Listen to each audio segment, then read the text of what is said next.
All right, it looks like we're live. So, Eli, I was introduced to you by Doug from Pine Creek. He told me that you were a presuppositionalist, and I've been looking for a presuppositionalist to talk with about their position and their arguments. Mhm. And so, could you tell me a little bit about yourself and your position? You mean like personally about myself? Sure, sure.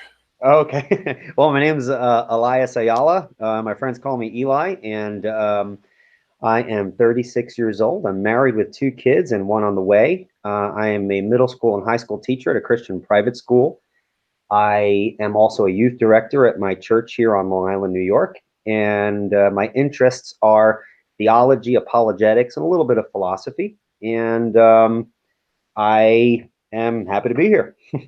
Thanks for coming on. I really appreciate you taking the time to have the conversation.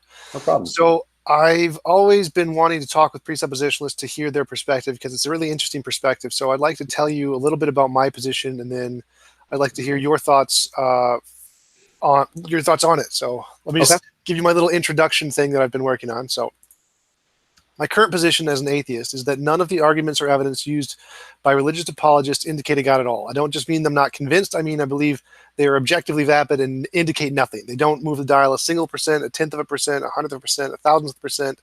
All of them collectively, when taken together, the cumulative case adds up to exactly nothing in my viewpoint. The reason I believe this is because omni properties like all powerful, all knowing, all loving, eternal, necessary, divine aseity, pure actuality, pure perfect simplicity, all of those properties, those omni properties, are de facto infinite. So when you add them to an explanation, it gains infinite explanatory power and scope, or whatever criteria you want to come up with. It can just fill up and explain anything. And you can add these to any theory. So when they, like a bridge of infinite length can span any chasm. And the only advantage that theism has over the naturalistic sciences are these omni properties, because science isn't allowed to use these omni properties because they don't have any explanatory value. But if we are allowed to use omni properties, the naturalistic science can also add them to scientific theories, and then they can explain anything with equal explanatory power and scope and probability as theism.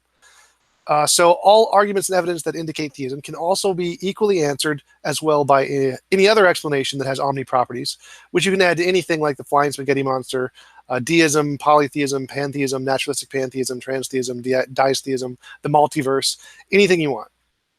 So all of these have equal explanatory scope, probability, etc., or any criteria you can come up with when you add the omni properties to them, which make them the omni properties not very good to assess the truth of a theory, which is why science doesn't use them in any explanations.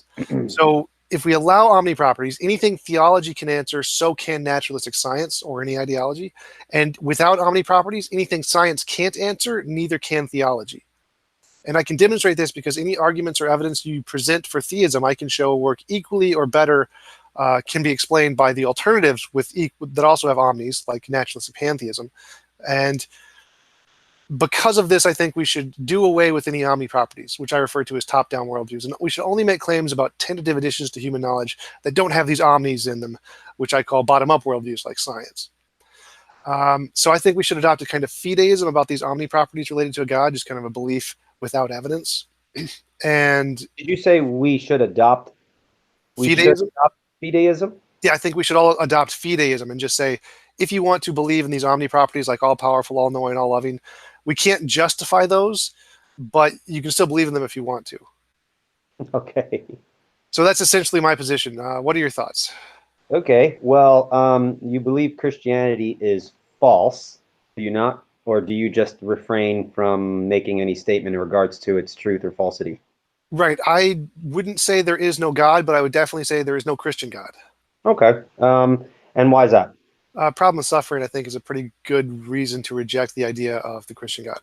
Why don't you explain that a little bit more? Sure. So, if there is an all-powerful, all-good being, then there would not be involuntary suffering. There is involuntary suffering. Therefore, there is not an all-good, all-powerful being. I don't see how that logically follows at all. How so? I don't see the conclusion following from the premises.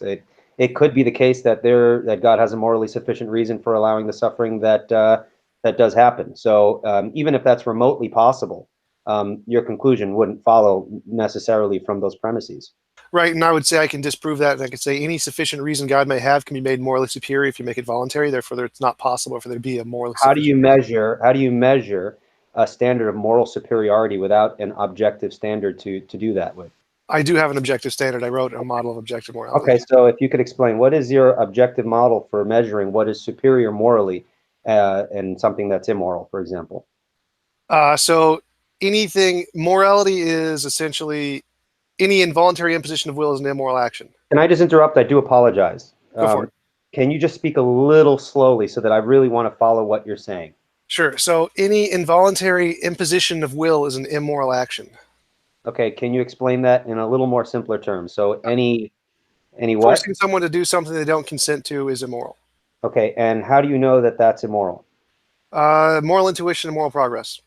Okay, whose moral intuition? I don't have a moral intuition that's true. So Everyone's human, all human nature is moral intuition. The same moral intuition used in the moral argument. you know that everyone's moral intuitions agrees with that standard of what's considered right or wrong? Oh no, many people like psychopaths don't have moral intuition, but the same moral intuition used in every moral argument in all of philosophy I'm using. Right, but when I consider God being who he is and he creates beings in his image, I don't see, or intuitively I don't intuit that it's morally wrong for a creator who owns that which he creates to do whatever he pleases with it. That's called slavery. That's by definition immoral. So it's obviously immoral. By whose definition is it immoral? Everyone's. It's just moral intuition, moral progress. Well, not mine, because I don't define that as slavery when it's in relation to God and man. So that's fine. You don't have to agree with the consensus. That's true. That's true, and I knew we would. I knew we wouldn't agree. But by what standard? You said everybody. So how does everybody agreeing with that as being the standard make it the standard? Well, just the best arguments we have for objective morality right now are moral intuition and moral progress. That's the only kind of evidence we have. It's not great, but it's the best we've got. Well, I don't think it's a valid point to say that because everyone thinks that's morally intuitive to them that's a valid standard by which to judge what God does to be moral or immoral. I don't see that connection at all. That's fine. You don't have to agree with it. I'm not asking. So my position is that if you said that you don't believe that it would be immoral for God to do what he wants with the things he creates, is that accurate? Yeah, if God created and everything belongs to him, I don't see it immoral for him to do whatever he pleases with what he's made. And I would just say it's objectively, clearly a better situation where he can't involuntarily force people who don't consent to do things that they don't want to. Like if you want to be part of his world and do what he wants you to, that's totally fine. But he can't. It would be objectively immoral for him to force anyone who doesn't want to be a part of that world and to do what he wants. According to the world would be a better place if every individual.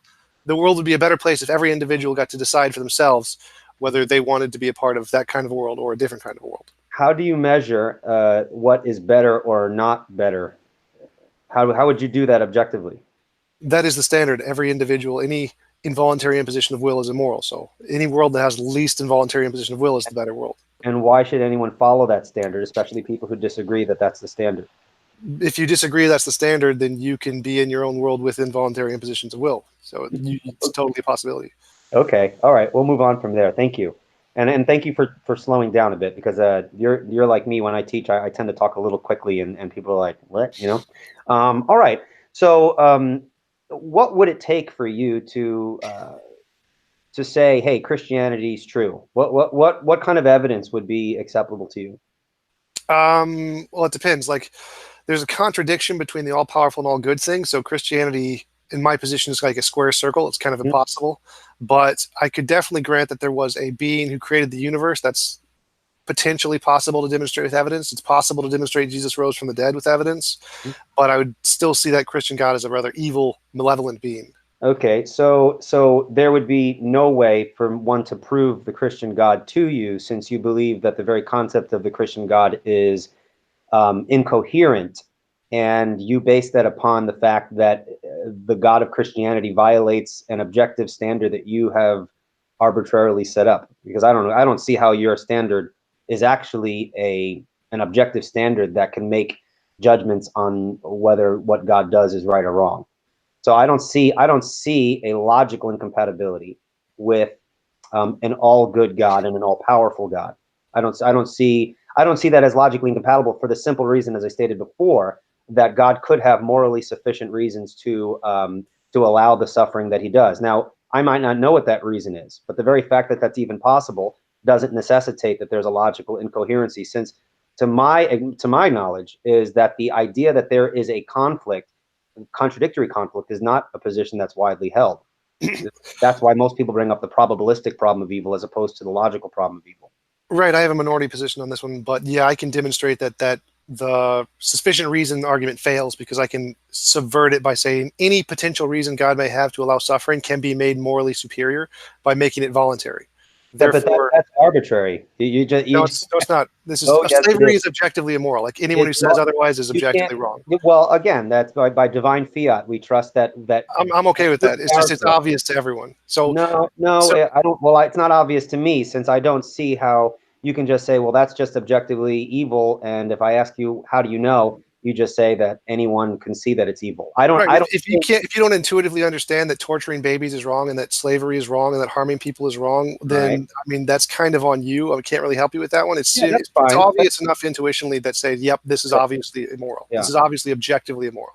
Right. Now you are sure that my position as a Christian is that in the cases you just brought up, I do think those are immoral, but I don't equate the situation between God and man as those particular situations. You just assume that. I don't. I, I don't Well, see all those things torturing were babies. done I by don't God. see. I'm sorry. Can I just finish my thought? Yeah, sure. Okay, sorry. I don't consider torturing babies for fun on par with God creating humanity and making stipulations on humanity and moral laws that he requires them to follow. I don't see how that is equivalent to slavery. Now, say for example, you still consider that slavery. Okay, how can you judge the moral character of, if we grant Christianity, an omnipotent being who is himself the standard of right and wrong? How could you, within that worldview, make a moral judgment upon the one who is actually the standard? Euthyphro dilemma. It doesn't. It can't be the moral standard. It's not even possible. Okay, why don't you unpack that for me a little?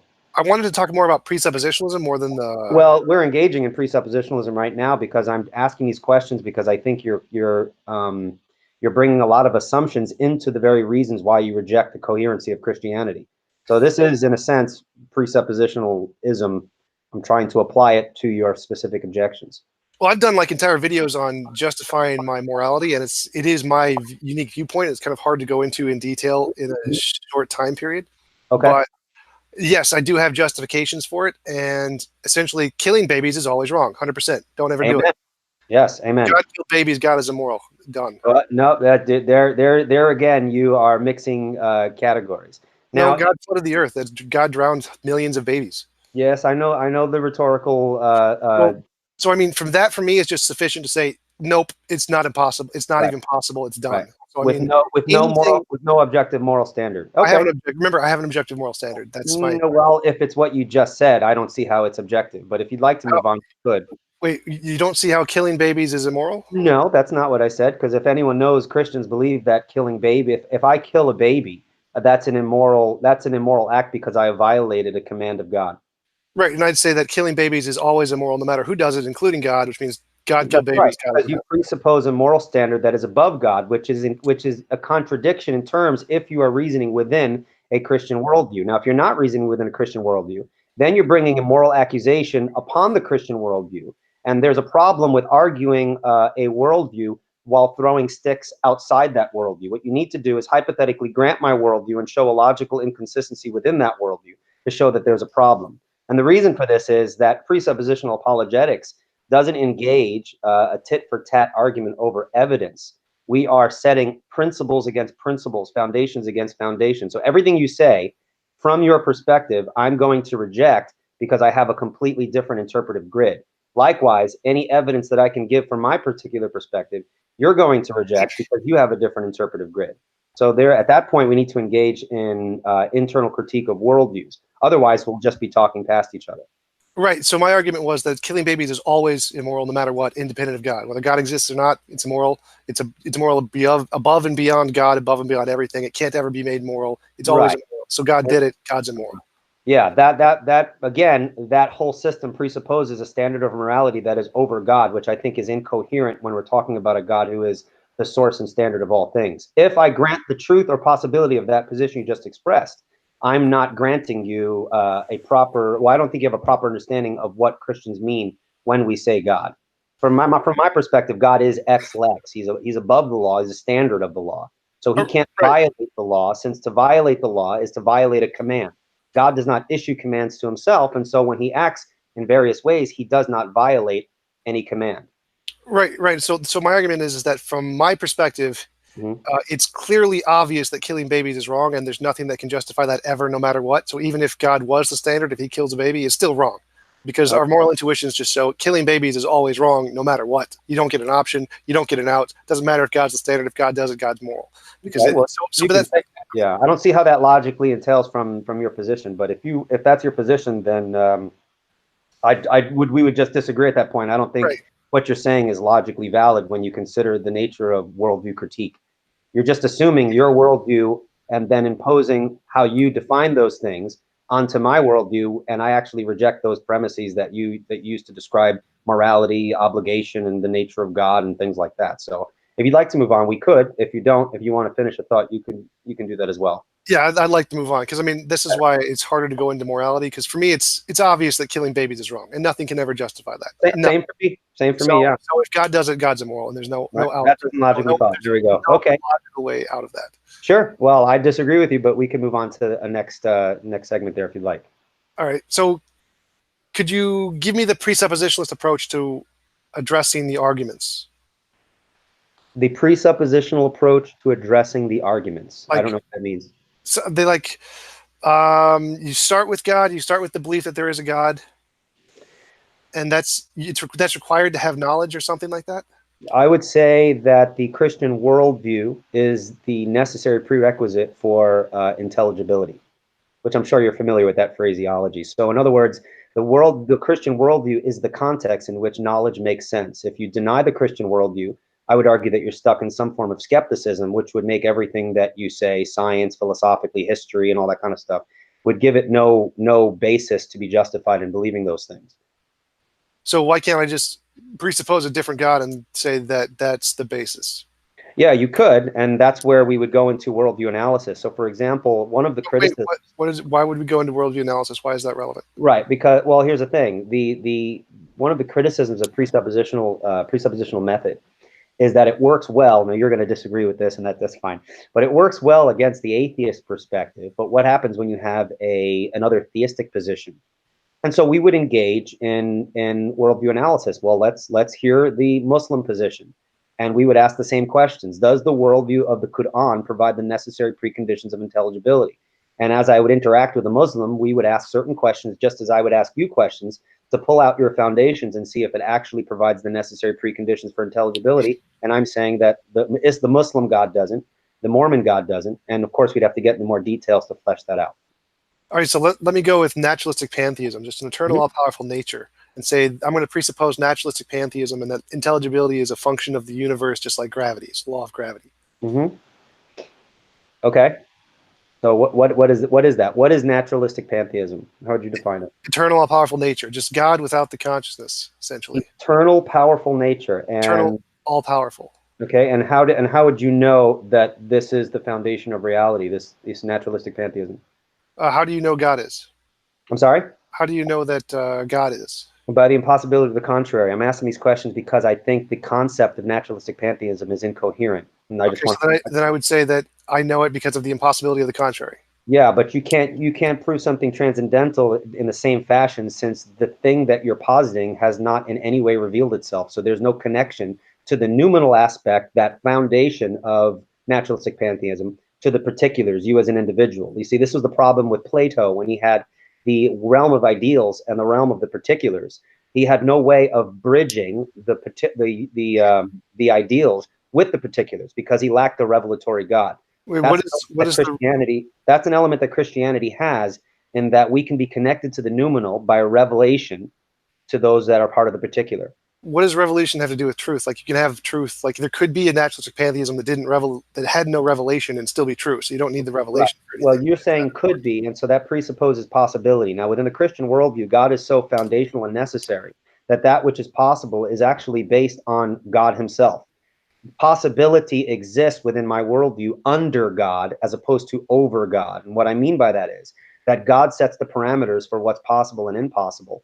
If I were to assume that there is a possibility that stands over God, then within my worldview, I would be affirming something more ultimate than God, namely contingency and possibility, which is inconsistent with my worldview. That's why I say the God of Christianity is necessarily true. All right, so I would just say that in my worldview, naturalistic pantheism is the measure of all things that are possible. And suppose something outside of it is possible would be outside of my worldview, essentially just mirroring everything you said about naturalistic pantheism. So I don't need any revelation for that. Right. Well, yes, why do you need? Sure. Go ahead. Finish your thought. Can you repeat the? I know. I understand what you're trying to do. You're trying to show that anything that I can say from my position, you can just posit from your position. And what I'm trying to show is that's an illegitimate move because revelation is a necessary aspect of that. Without a revelatory aspect, which would also include the personal aspect, there'd be no way for you to know if that's the case. And so you still have contingency that is the foundation of that perspective. Whereas on my perspective, contingency doesn't stand over my God. My God is the very standard upon which probability and impossibility and possibility are measured. So I don't understand anything you just said there. You said that you need revelation for something. Why do you need the revelation? Because revelation, like there's a difference between epistemology and ontology. Knowing something is true and something actually being true. Something can be true independent of us knowing it's true. So the revelation is just irrelevant from the truth of the thing. No, I don't think it's irrelevant. I think from the Christian perspective, revelation is what connects the noumenal world to the world of particulars. Without that bridge, your guess is as good as mine. Now, practically speaking, I would assume that perhaps you can correct me if I'm wrong. You would hold to some form of practical knowledge because your worldview doesn't warrant I guess, a metaphysical understanding of the way things actually are. So we can talk practically just from conversation to conversation, but when we're talking presuppositionalism, then we're getting straight to the foundations. Whereas there's a difference between epistemology and ontology or metaphysics. I would say they both stand into a feedback loop relationship that if the world is a certain way, metaphysics, then that is connected to epistemology, whether we can we know things. If you don't have a view of reality, then how do you know the particulars that you claim to know? Because what you know presupposes the world is a particular way. So metaphysics presupposes epistemology, and epistemology presupposes ontology or metaphysics. Right, so I'm still not seeing the relevance of revelation here. So things can be true independent of us knowing they're true. Well, things can, yeah, sure. I don't disagree. So I can presuppose something without revelation, and it can be true. It could be true, but without the revelation, you have no justification for knowing it to be true. I believe you know a lot of. That's what presupposition means. A presupposition is an argument that isn't justified. If it's justified, it's not a presupposition. Well, it depends on the nature of the presupposition you're speaking. Axioms are presuppositions, and then right. I could have secondary presuppositions. We have to make sure we're making a differentiation between axioms, fundamental starting points, or presuppositions, which are certain things we presuppose throughout the chain of our web of beliefs. What do you think the word presuppose means? It is to presuppose something. Sure. I understand what I'm a presupposition. So I would hope I know what a presupposition is. To presuppose something means it's already unjustified. You don't have a justification for it. If your justification is revelation, then it's not a presupposition anymore. It stops being a presupposition if you say it's justified. Well, let me see if I can word it this way. So, okay, so you have presuppositions. I would say the nature of the presuppositions you have do not provide the necessary ingredients for intelligibility of human experience. What do you mean? How so? Well, whatever your presuppositions are, they're not my presuppositions, which I think are the foundation, if I'm talking about my ultimate foundation. So my claim is that whatever you're presupposing it does not provide a coherent worldview perspective upon which you can build an epistemology without running into a complete and utter skepticism. Sure it does. Why does it not do that? Show me the problem. Well, that's my claim. Well, let's talk about it. What is your epistemology, and how do you know what you know? Okay, I think therefore I am. Apologize beforehand, since now when we talk about epistemology, and this is one of the things that people hate about presuppositionalism, is that I'm going to ask you, how do you know, and I don't mean to do that I don't mean to do that to be annoying. But I'm here. I want you here to do that. I want to experience what it's like to have those kind of conversations. So it's really annoying talking to a presuppositionalist. I mean, if you look at some of the debates, it can be frustrating. So I apologize for the listeners that'll have to put up with this. But yeah, so I think therefore I am. This is Rene Descartes' cogito ergo sum. Are you familiar with Bertrand Russell's critique of that syllogism? yeah, he said, what is the I referring to? Yeah. So he also pointed out that it's fallaciously circular because No, the he did not. He never said that. I can give you every quote he said. He never okay. ever said that. And I would like that quote if you can, and I do mean Oh that. no, I mean, We'll look that up. I can't give you a quote of something he didn't say. He never said that. He never said it Okay, was okay. certain. I thought you said you had a that you can prove that by document. That's fine. All right. Well, so then let's explore that. Let's explore that. So, so I think, therefore, I am. Let's ask the question then. What is I? No idea. I just know that whatever is the thinking is occurring, and that thinking is me. I don't know what I am. I could be a product of When you say reality. I could be you go what? ahead. I'm sorry. I'm sorry. Go ahead. I could be a product of reality, like materialism, so that the thinking is a product of some interaction in reality, or thinking and reality could be two separate things, like dualism, where you have conscious experience and material things, and they're separate, or reality could be a product of my mind, kind of like idealism. Any of those could be the case. So I don't know exactly what the I is, but I do know I exist. That doesn't follow because you just said before, thinking is occurring. Right. And from the premise thinking is occurring, it does not logically follow that therefore I am the one that's thinking. You No, can't I am the thinking. The thinking and I are the same things. They're well, synonymous. no, there's thinking that's occurring. What I'm asking is what is the I? Because you presuppose a particular view of existence. I want to know what you believe No, about no, what no, no, no. The thinking is the I. The I and the thinking, you can switch them. They're totally the same thing. They're completely synonymous. I'm asking you because I want to try to understand your position. Is that when you refer to I, that presupposes some view of identity, it seems, and I want to get to what you believe about identity. No, no. Remember, I just said that it could be that I am a product of reality, like materialism, or it could be that I and reality are separate, like dualism, or it could be that reality is a product of me, like idealism. Any of those are possible. I Okay, haven't taken a stance of which one. It makes no difference which one is the case because I sure. still exist Okay. in all of them. So if you're a product of the material world, what differentiates you from other material objects? In other words, what makes you you? That's what I'm unclear as to what you think in terms of what I means. I mean, are you a pure materialist in regards to persons? I mean, that has implications in terms of identity and things like that. I don't know where you stand, and if you don't give me enough information, there's really nothing I can say since I don't know what position you hold, and I don't want to shoot bullets in the dark. Well, none of that is relevant to my position because my position is just I think, therefore I am. No, So it's relevant if you're asking me to, well, I think therefore I am, respond to it. Well, I can't respond to it if you don't give me enough information. So I right, really right. Your argument was that my epistemology can't offer, or my model of reality, my metaphysics can't offer us a grounds for epistemology, something like that, right? I'm saying that your worldview cannot provide the preconditions for intelligibility. Right. Even And if I so were to grant you, let's say I were to grant you your existence, if we can just skip that point, how do you logically deduce anything else from that? there's some difference between my imagination and my experience. I'm sorry? There is some difference between my imagination and my experience. Like if I imagine a unicorn, I don't see a unicorn How do you know there's a difference? What is your standard to differentiate?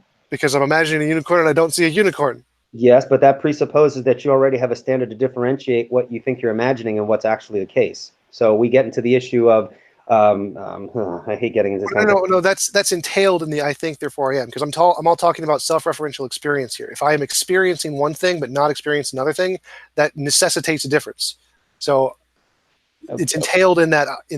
Okay, so let me get back to the original question there. So how do you build a worldview from I think, therefore I am? Okay, so there's some difference. What? That provide the necessary preconditions for intelligibility and knowledge. So I think, therefore I am. I exist. I Mm-hmm. exist and reality exists, and there's some relation between these. I don't know what it is, Mm-hmm. and there's some difference between my imagination and my experience. And so we Okay. need some criteria to differentiate between the imagination and the experience. Mm-hmm. Mm-hmm. And so then we build this criteria. Now I would just go, science is the criteria I'm going to go with. And with science, I can filter things out and say, these are the imaginary things and these are the experiential things. Okay, so science. So why don't you tell me a little bit more about that? So science is an epistemological tool for you. Yeah, it's just a way to tell the difference between things in our imagination and things in their experience. Okay, and the conclusions you derive from science, could you know those conclusions to be true and that they actually reflect reality? Uh, they reflect the difference between my imagination and my experience. They don't necessarily reflect reality. They reflect the difference between my imagination and my experience. Okay, then how from that do you use that as an epistemological tool to gain knowledge then? Because you're not really telling me much in terms of, well, it's a tool to help me differentiate between, what'd you say, that imagination and what? Imagination and experience. So Imagination. conceptual and empirical, like empirical sense experience. Right. So how does that get, or would you say that science doesn't get you knowledge? It just helps you differentiate between imagination and experience? Well, that is knowledge. So like if I said, it appears to me that I am holding a cup, Mm-hmm. like I could be in the matrix and the cup doesn't exist, Okay. but it still appears to me I'm holding the cup. So the statement, it appears to me I'm holding the cup, is true. It's knowledge, even if I'm in the matrix. It Right. can't be false. But you can't, well, wait, you can't say it can't be false. I would say that you don't know if that's true, since if you could be in the matrix, practically speaking, yes, you're experiencing a cup, but you have no way of knowing that that's actually the case. And so from Well, that remember what I perspective, said? I said, it appears to me as if sure, I am holding a cup. yes, but it The doesn't only mean thing you are that's holding. required for it to be true is that my sensations are the visual image I have of the world is producing this image. So it doesn't actually need to be true that the cup exists. All that needs to be true is that I see a cup. That's right. That's right. I'm not disagreeing with that. I understand what you're saying. I'm saying is that if you see a cup, that's not the same as there actually being a cup. And so you're still, Right. I think you're I missing the know. point just a little bit. So I Okay, just good. apologize. That's When I okay. say it appears to me I am holding a cup, that statement is objectively true. That is objectively true knowledge, independent of the existence of the cup. The cup doesn't need to Sure. exist for that statement to be true. So Okay. I have knowledge of the world just in that statement. Right. Okay, so let's back up a little bit then. So the process of science and the conclusions that you draw that would appear to you, there are other fundamental assumptions that are being made in there that I'd like to see if you can justify within your perspective. So let's move along to a topic that I'm sure you're familiar with, is the issue of induction. How do you justify induction within your worldview, given that I mean, it seems to me that you can only get what appears, so you can never know from your perspective what is actually the case. That might not be a big deal for you. You might Right. say, "Oh, that's fine."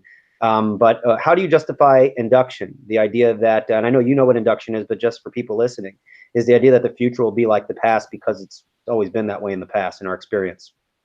Right. So it appears to science that induction works, just like it appears to me that I am holding a cup. But it doesn't necessarily work. You could be Right. wrong about everything you conclude in regards to that process, right? Right. But it is still objectively true that it appears to science that induction works, That's just like right. it But you appears don't. to me that I'm holding a cup. But appearance is different than actual knowledge. So you're stuck with appearance. I apologize. It's got to interrupt again. Remember, I can still have knowledge, objectively true knowledge, that it appears to me I'm holding a But you'd cup. have no That is objectively justification. true knowledge. Yes, I Right? understand, but you'd have no justification for believing that that's actually the case in every proposition that you would hold as a result of the process. You'd Right. have Right. no It doesn't tell me if the cup exists. It only That's tells me right. that The it's only justification that you would have is things appear to be a certain way. And I right. would say that particular view right there does not provide the preconditions for knowing anything about the nature of reality, unless you are saying that the nature of reality is impossible to know. Well, remember, if I can have a single objective fact there and said it appears to me I'm holding a cup, that is knowledge of the objective reality. That Well, is again, I'm going to get into I don't want to get back into the whole I exist thing. I think there are issues there, but I don't. I want to just assume that I can grant you that for the sake of discussion. But when you say it's true that it appears, even if I grant you that, are you saying that it is impossible to know the true nature of reality? Are we only relegated to appearance? so far in what I've presented, yes, we're only relegated to experience. But that experience Mhm. is itself a fact about objective reality. All right, cool. All right, but is that the only fact you can know about objective reality? So Namely that the only thing we can know is that things appear to us a certain way. we can know the differences between the way they appear. But that's it right there. You said we don't have the relevant preconditions for intelligibility, but I just gave you all the relevant preconditions needed for intelligibility. Well, again, if we even if I grant you that, you can build no knowledge claims apart from that tell us anything about the way the world is. So everything you say could, in principle, be wrong, even though it's not wrong that things appear to you a certain way. You just contradicted yourself. Everything No. can't. So again, intelligibility. Your objection was that my metaphysical theory does not give us the grounds to have an epistemology or explanation of intelligibility, right? Mhm. And So you're saying, let me see if I get this here. So you're saying, I'm saying that your worldview does not provide the necessary preconditions of intelligibility. And what does intelligibility mean? Give me a definition of intelligibility. well, I would say that your worldview, if true, and the principles were applied, we couldn't know anything with any coherence. Now, granted, I do admit, I understand what you're saying, that it is objectively true to you that certain things appear to you, but that would push us back into the point that I didn't pursue further, which was the whole issue of existence. Now, if you don't understand what it means to exist, you're not giving me enough information in regards to your view of that I could push any further. That's why I, for the sake of argument, granted you existence. No, Well, intelligibility, from my understanding, is just the ability to differentiate between different concepts. It's the ability to intellectually understand things. That's okay. All right. So let's ask this question then. And I think I understand what you're saying. Let me repeat what you said, and you can tell me. Excuse me. You can tell me. You said that even though you don't know, and I'm kind of paraphrasing you, so you can correct me if I'm wrong, you don't know the fundamental aspect of the way the world really is. What you do know is that you can have, it is true that the world appears to you in a certain way. right, and that gives me intelligibility. Okay. That All is right. That was intelligible. good. Okay. That's helpful. All right. So let's talk about we can talk about existence. I guess let's talk about knowledge in relation to the mind and the brain, because this will help me understand your position. When you know something, for example, the proposition "things appear to me a certain way," what is going on? What is knowledge in a worldview in which I don't want to assume. Are you a physicalist in regards to human beings? I don't hold to an ontology, so my view is just strictly epistemological. I think, therefore I am, and then I can start describing things from this way. That's it. So I Okay. don't actually, like I Right. said before, it could be the case that I am a product of reality and that my consciousness is a material process, or it could be the case that consciousness and material are two separate things, like dualism, or it could be the case that reality is a product of my mind or mind in general, like idealism or solipsism. But I don't take a position on any of those because none of those are relevant to my point. All I need to know is that I think, therefore I am, because whichever one of those is the case, you still get the same result either way. There is still some difference between my imagination and my experience in all three cases. The same difference exists. I can still say it appears to me I'm holding a cup, and it's still true in all three cases. So regardless of which ontology is the case, materialism, dualism, idealism, theism, pantheism, whatever, I still get all the same stuff I've talked about. So no matter how you change the ontology, all of my epistemology is unaffected. It's still true. Yeah, I guess I'm having difficulty because unless the world is a particular way, in other words, would you say the world, reality is such that we can know things about reality? Well, yeah, I think, therefore I am. That does tell me stuff about reality. Right, but that doesn't seem to just be epistemologically related. That seems to assume some kind of ontology. What do you mean? Because from my perspective, it doesn't assume any kind of ontology. Like it's ontology invariant. So no matter how you change the ontology, that statement is still going to be true no matter what. And I genuinely, maybe you could help me understand this. How does that position not presuppose any ontology when you acknowledge that Oh, I we apologize. Let exist? me clarify. It does presuppose there is an ontology, but it doesn't tell us what that ontology is. So it could be materialism, it could be dualism, it could be idealism, it could be infinitely many possible things. It does presuppose, I guess, there is an ontology. It doesn't Okay. tell us what the ontology is. So it doesn't presuppose a particular ontology, I guess. Does that make sense? Uh, yes, but I guess I'm confused. Is that in other words seems to say you have no idea what the nature of reality is, and if Correct. that's what you're saying, I'm challenging the whether you could actually know what you say you know to actually be the case. I mean, you believe that nature is such that we can come to know certain things, and that seems to be an ontological commitment. And it becomes difficult to critique since I don't have enough information. I don't even know what I'm critiquing because on key issues, which is fine. I mean, we don't know everything, of course. On key issues that would be helpful to me in furthering this kind of discussion, you're just undecided. So this would probably be, you know, if we weren't having this discussion, I'd probably want to hang out with you a little more and kind of hash those things out with you, which I'm not sure we'll cover in the next 20 minutes.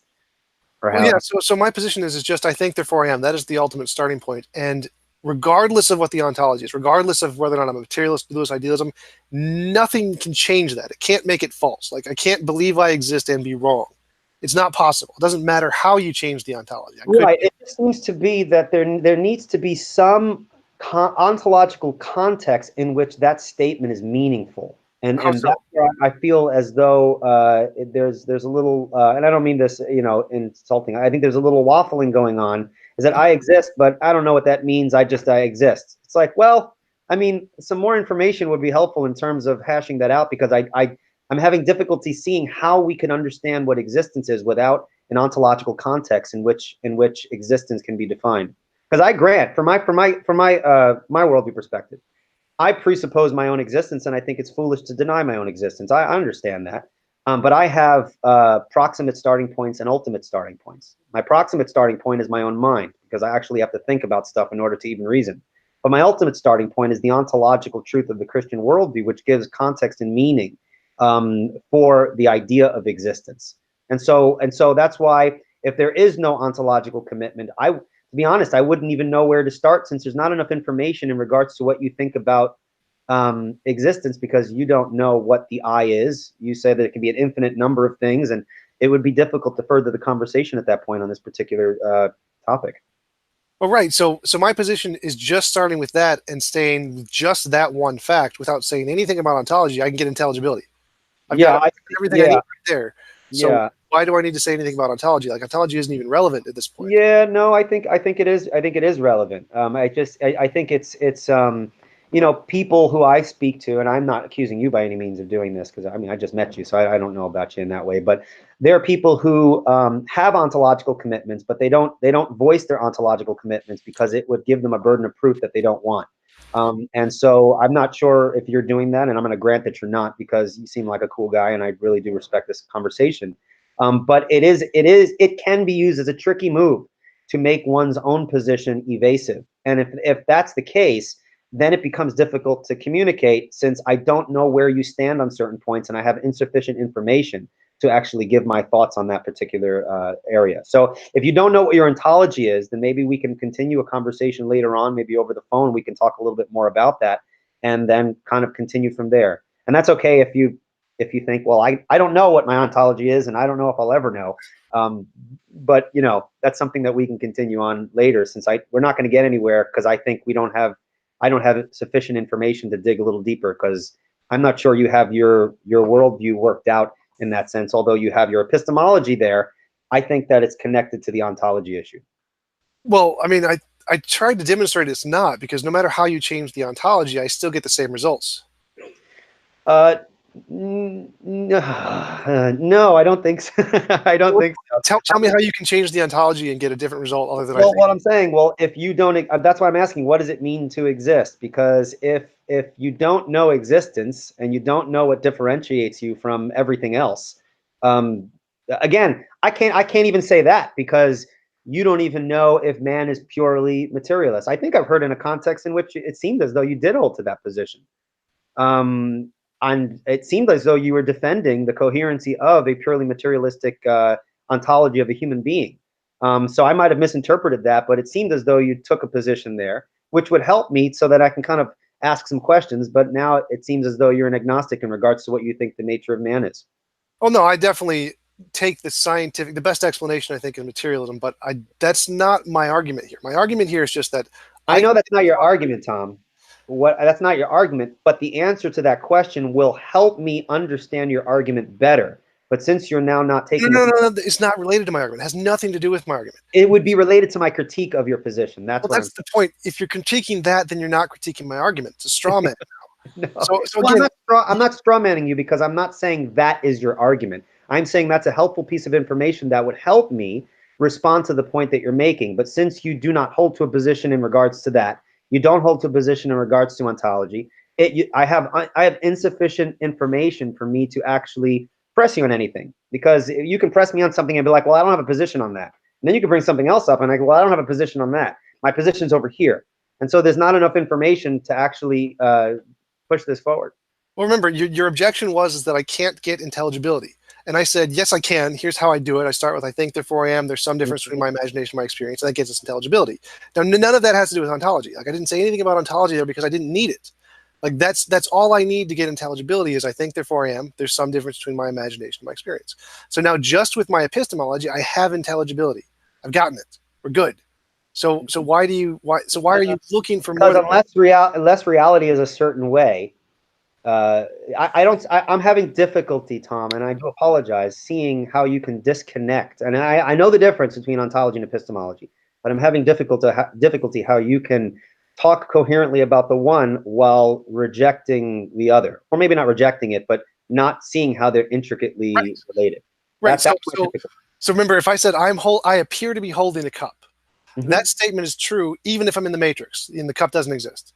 If I said I appear to be holding a cup, that statement is true even if I'm a Boltzmann brain and just created 5 seconds ago. If I said I appear to be holding a cup, that statement is true if we're in a theistic universe with a god. If I said I appear to be holding a cup, that statement is true if we're in a pantheistic universe. So all those things I just described are different ontologies. It could be theism, pantheism, Boltzmann brain, the matrix.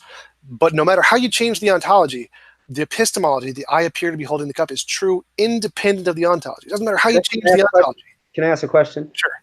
So when you say that you could be in the matrix, how does that proposition could be in the matrix? How does that not put you in a form of skepticism about a lot of things other than what things appear to you? Well, remember, your question was, how do I separate the epistemology and the ontology, right?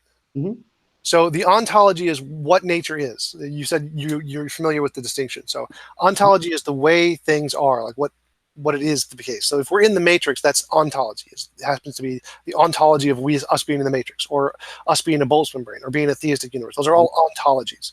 Now the epistemology. Can you repeat that again? Ontology is, and then you gave an example of the matrix and how things are, right? Right. So ontology is the study of what exists. So if we're in the matrix and the matrix exists and we exist in the matrix, that's all ontology. That's an ontology. It's the way the world is. And if we exist as a Boltzmann brain, that's an ontology. Or if we exist in a theistic universe, that's an ontology. Now, the I appear to be holding a cup, that's true no matter how you change the ontology. You can change the ontology in any way you want. Boltzmann brain, matrix, theistic universe, pantheistic universe. Throw out ontologies all you want will never change that statement. That statement is going to be true independent of the ontology. All right. So that's how I separate the two apart, because I can say no matter how you change the ontology, this statement is still going to be true no matter what. Yeah. All right. So that interests me then. Okay. So I think I understand what you're saying. Thank you for that explanation. So you're holding a cup. Okay. Now, within your worldview, what is a cup, and how do you bring together universal concepts with particulars like cups? How does your worldview account for particularity and universality? It doesn't at this point. All it says is that there's a difference between my imagination and my experience, and that this thing is different in some other way of some other imagined thing. Yes, but things appear to you as having differentiation between other things. Right. So I'm saying another precondition for intelligibility is how you can categorize these things and bring these things together. So if you say I'm holding a cup, that presupposes a concept of cupness in terms of universals and things like that. You can't speak. Well, what I'm saying is you can't speak of particulars, it seems to me, and you can clarify this, without presupposing universal concepts that can categorize those and bring unification into what in regards to what you're talking about. How do you bring those together within your worldview? Well, I can categorize them simply by my experience. Like I experienced this thing in this way, and I experienced that thing in that way. So there's a difference, and the difference is in how I experience them. I don't actually need to make any reference to particulars universals. Well, I'm making reference to them because those are requirements to actually give coherence to the experience that you're making differences between object A and object B. No, it's not. I'm not sure. Sure. If you're familiar with when it's philosophies, those kinds of things where we start talking about ducks in a pond and things like that. But I'm sure you're familiar with the idea of particular ducks and the universal concept of duckness, right? Now, how is it that you can tell me what a duck is without bringing universals into the picture at all? Because ducks are a concept. It's like saying a bachelor. What is the essence of bachelor? There is no such thing as essence of bachelor. It's not a universal. It's just an arbitrary definition we've applied to some collection of things. Right. Yeah. So when I'm saying I see a cup, I'm saying I'm given this arbitrary definition of how this thing appears to me, and that's it. I'm not saying it's a universal state of nature, that there's an essence of cupness. I'm just saying what a cup is just simply my appearance or my experience of this thing. So I haven't given it any universal value. I haven't said it has an essence. Okay, so you don't. So again, so you don't have a universal principle to categorize the differentiated things that we see in our experience.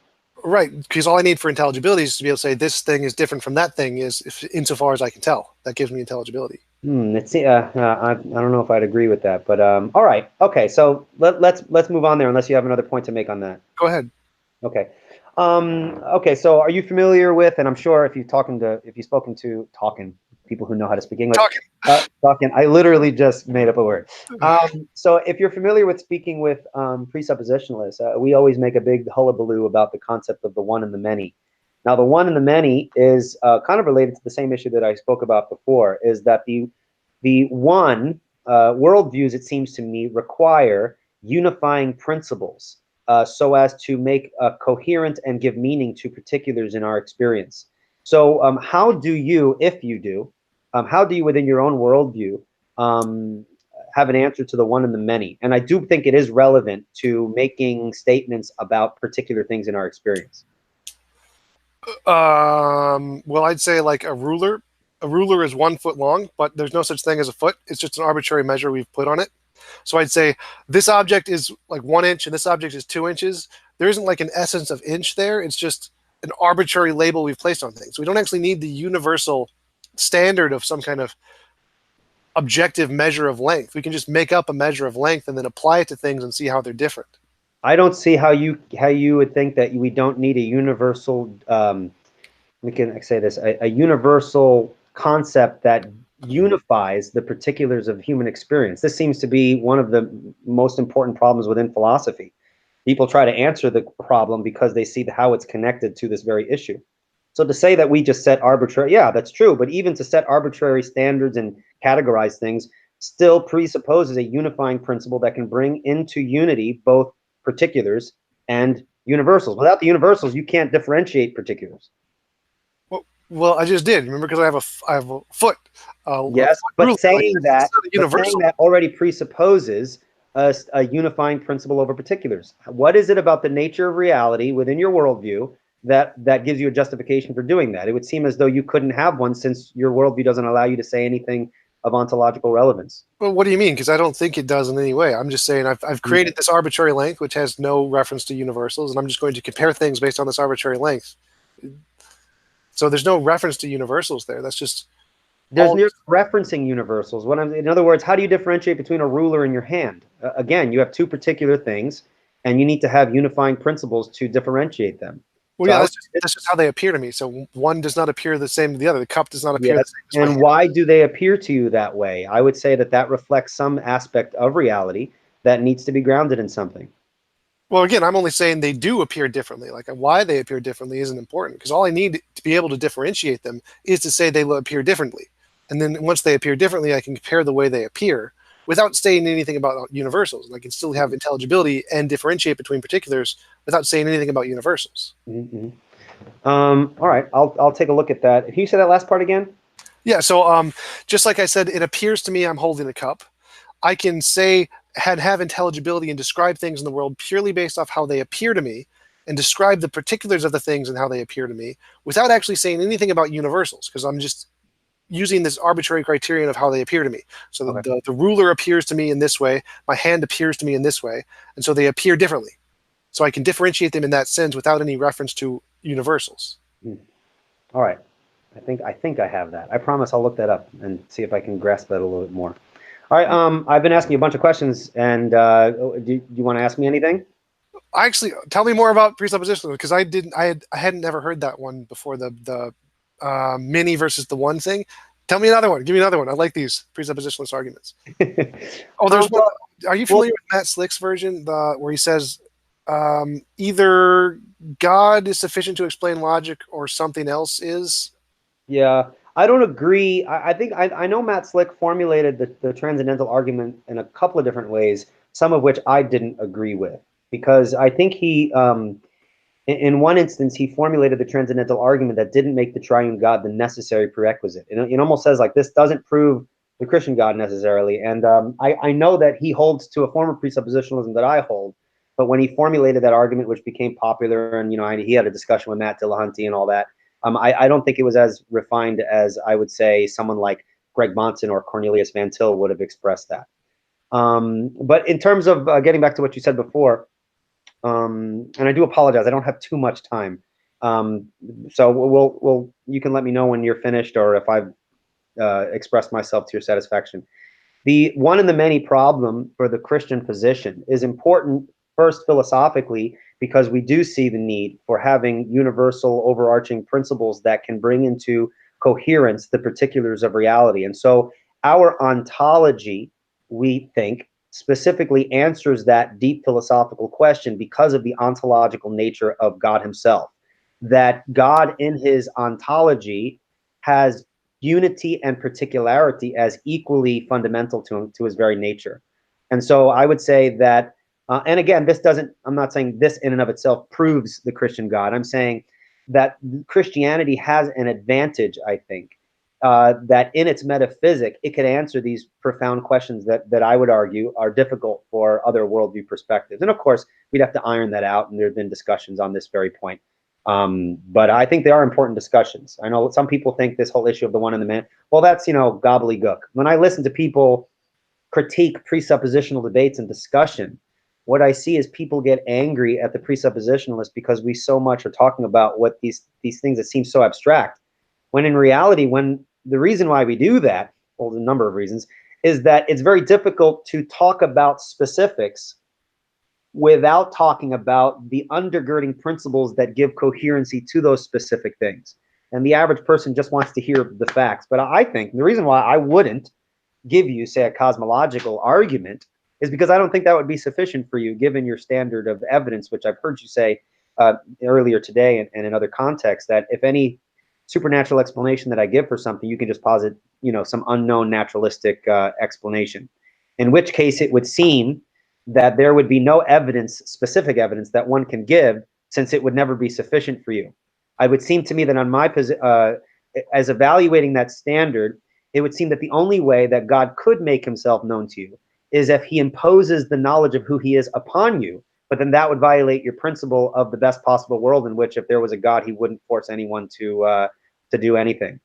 So it seems as though you've built a wall based on how I understand your perspective, but you've built a wall that in principle, God couldn't even reveal himself to you, even if he wanted to. I heard someone asked you a question. Maybe you remember. What evidence would you accept for there being a God? And you said something that if you prayed, that a gold brick, yeah, right, that would be pretty cool, actually. Then you would believe.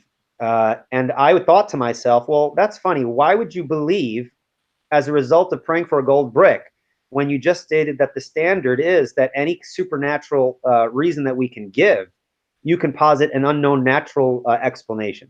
The brick appearing in your hand, that wouldn't be evidence for you. You would just say there's an unknown naturalistic explanation.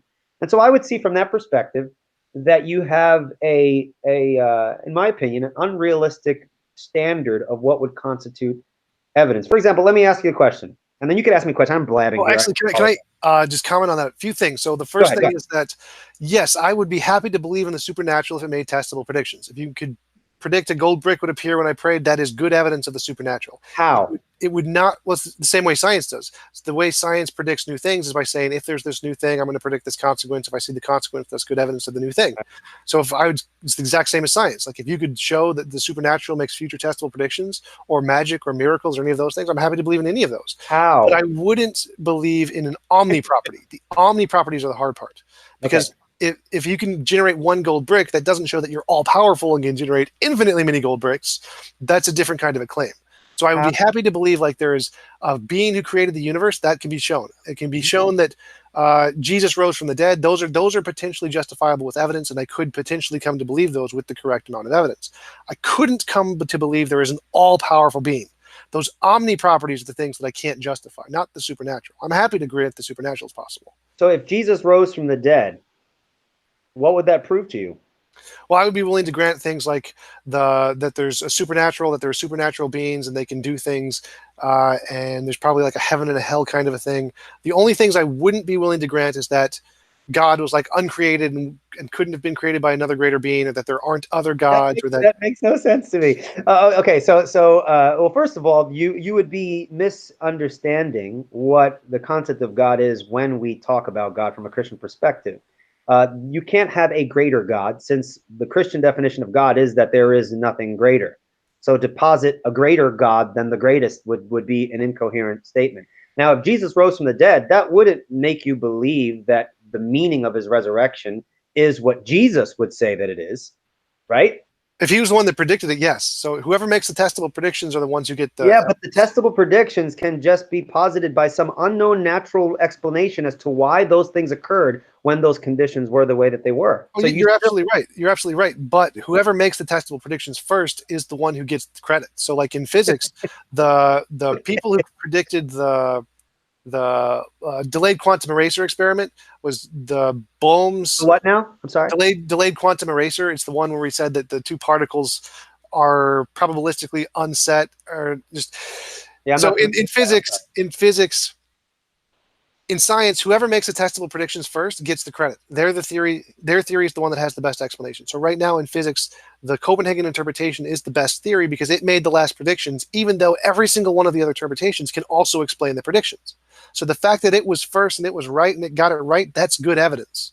Okay, I don't see how that's evidence because it's the first, because you could always posit an equally valid, as you would state, naturalistic explanation. Whether it's the first or the second, it doesn't matter. You still have barred yourself from coming to any conclusion as that being an evidence of the supernatural.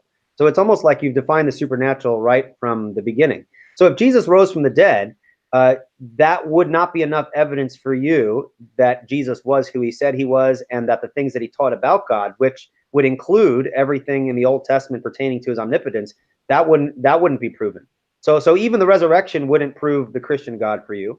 If I prayed and the ocean split open and we can walk through dry land like the people in the book of Exodus, if that happened on your standard, that wouldn't be good evidence for you. If those would be good evidence. Those would I don't see how it could. I don't see how it could, based on the standard of evidence. What counts as evidence? When you say I made a 15-minute video about an allegory of the scientific method and how it works. Mm-hmm. You're right that there are always infinitely many ways that we can explain anything. Like we could be in the Matrix, and that could explain everything, all of the things we've seen, and all of the science we've seen so far. We could have been created 5 minutes ago. We could have been. That's my favorite. Boltzmann brained. All of that is possible, but the evidence we have is whichever one of these explanations can make predictions before we know them, because whichever one can do it before has better evidence than all the ones that can only do it after. I don't see how that follows at all, because if you can always give a naturalistic explanation, then it would make vacuous and any event being explained either by natural or supernatural. It would seem as though who cares if it does it before? If I predicted the future, perhaps you could argue. Maybe there's some unknown principle in nature that enables beings such as humans to know certain things before they happen. And so what I'm saying is that standard seems like an unrealistic standard. Really, there's nothing short of God imposing his own existence upon you that would actually give you a justification on your view to believe that he was who he said he was. Well, and the omni properties, that's correct. I can't believe the omni properties. Those are out. But I can definitely believe everything else. Everything else is totally reasonable to justify with evidence. If you can make a prediction that Jesus is going to rise from the dead tomorrow and show up at my door and knock on my door, that's good evidence. I will believe in the supernatural. Evidence for what? It wouldn't be evidence for Christianity, since Christianity posits that it's an omnipotent God that raised the dead. Right. The omni properties are harder. The omni properties I can't justify, but you can definitely justify the supernatural. You can definitely justify Jesus raising from the dead. Those are possible. You can definitely justify that the universe was designed by some kind of a being. The only things that I can't grant are those omni properties, those infinites. Because if you said you could hold infinitely many napkins, no matter how many napkins you show me holding, that's not infinite. That's not even a single % of infinite. So you can't be able to hold an infinite number of. Are you referring to like an omnipotent being Right. holding an infinite number of napkins. Right, just any omnipotent thing. If you say you have infinite power in this one respect, no matter how many finite examples you give me, that's not going to demonstrate you Yeah. have infinite An power. infinite being holding an infinite number of napkins is an incoherent concept to me. Well, it's just an analogy to try and show the But it's how an incoherent infinite. analogy. It's an incoherent analogy because to hold napkins requires hands, and if you have hands, you have a body, and you have, by necessity, limitations, and so you wouldn't be omnipotent. Well, the point of the analogy is to show that if you say you can do something infinitely, no matter how many finite number of times you do it, that doesn't give me even a single percentage point of reliability that you can in fact do it infinitely. Right. Right? So in other words, if Jesus rose from the dead, that wouldn't be enough to prove the truth of Christianity to you.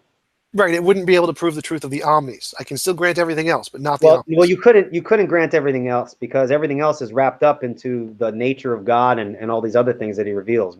From Christianity, this is a very important aspect of presuppositionalism, is that the self-attesting nature of Scripture. All of the aspects of Christianity, especially in regards to God's nature, are essential aspects. They're a package deal. If you read, someone like Van Til, he says that we don't prove God's existence in a piece by piece fashion. We assume the package because it's the package that gives coherency to all those other individual aspects. Man, very interesting. I do find this very fast. If you can, and I would really appreciate it, if you can send me some of those specific videos and where you cover Yeah, the science, the one where we science stuff. Yeah, I would really be interested absolutely. in taking a look at that. Well, Just dude, one I'm one sorry. quick response, real quick. So my No, no, idea go is ahead. that if we have Christianity, we have all of Christianity, we grant that God exists, there could still be another greater being that created it just False. right outside. So That's from false. my perspective, you No, couldn't well, your rule that out. perspective is incoherent because if you grant Christianity, then you also grant the idea that there is no one higher than the God of Christianity. So again, that position, like I said at the beginning, is an argument on an argument, but it's a statement that you're throwing from your worldview and using that as something that would invalidate really the Christian worldview. Christianity would be false if there is another God greater than the God of Christianity. So you can't, from your worldview perspective, make a valid point of saying, well, there could be a greater God than Christianity, even if I grant Christianity. That would be an incoherent concept. I am so sorry, but I have to go. I am so sorry. I really enjoyed this, and I promise, you send me those links, I'll take a look at those videos. I really appreciate your time. Yeah, thanks for coming on. I really enjoyed talking with you. I'll send you the links, and I look forward to talking to you again. All right, take care, man. And I left you my cell phone number on the Facebook page. Yep. If you ever want to run, if you look back on this video and you be like, yeah, I don't know if I agree with that point. You want me to expand? I'd be happy to talk on the phone and stuff. Awesome. Thanks. Well, talk to you later. All right, man. It was a pleasure. Take care.